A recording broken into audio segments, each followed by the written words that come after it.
Attorney Delgra, good afternoon. Good afternoon. Sir, do you have any overall impression po doon sa how Attorney Kaufman narrated and argued or challenged all of the evidences presented by the prosecution? He did very well. Attorney Kaufman did very well in refuting each and every allegations presented by the prosecution. So maganda po. Actually, wala siyang comment dun sa representative for the victim because basically it was just a rhetorical narrative insofar as the victims are concerned. So pagdating sa ebidensya to prove the confirmation of charges, it would be the burden of the prosecution. So nung umpisa pa lang, kanina umaga hanggang ngayong hapon, si Attorney Kaufman did very well in refuting not just refuting the evidence, but also the basis of denying the standard set by the law, by the Rome Statute, which is substantial evidence. So, hinay-mahimay niya.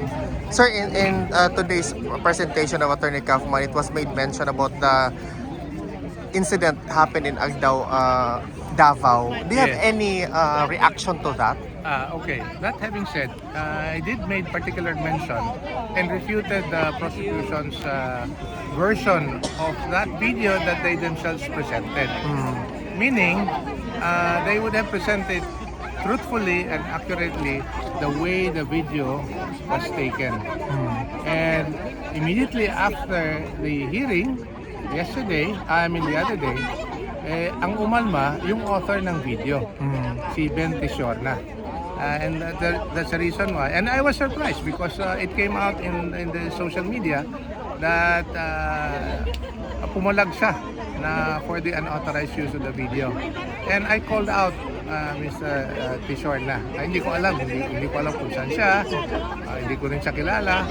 At least personally, I don't recall anything. But nevertheless, he came out just recently, I think this morning, by signed, notarized affidavit. Yes.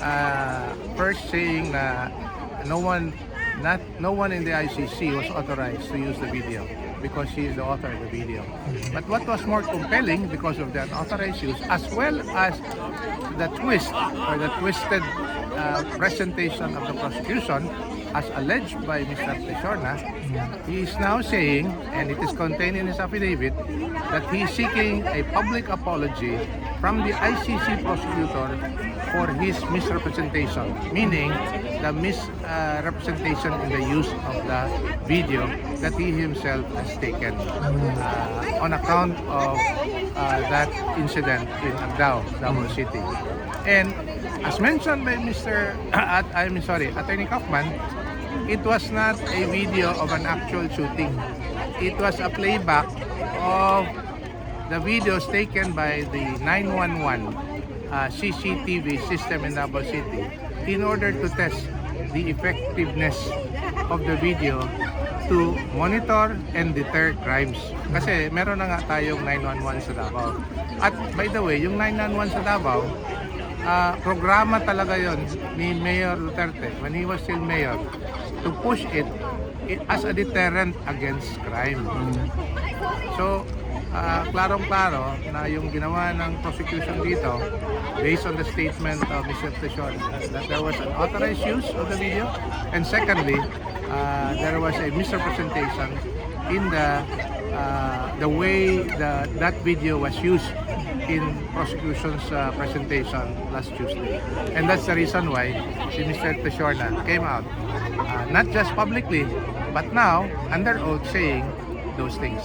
Attorney Delgra, what do you have to say to those individuals who are saying that the defense arguments were weak and did not really refute the presented arguments by the prosecution? Hindi naman kasi klarong-klaro, highlight na pabalik-balik sinasabi ni Kaufman in all the three counts, no? Constituting about 49 incidents, no? Sinasabi niya, because by the way, pag criminal cases kasi, kailangan it has to be direct evidence or circumstantial evidence. Circumstantial evidence will not only be relied by one person or by one set of evidence. It has to be corroborative. in order to prove the crime. Now, Attorney Kaufman made mention na first, hearsay. There is no direct testimony or statement by any of the prosecution witness, pointing directly to Mayor Rudy as the principal author of all these alleged incidents.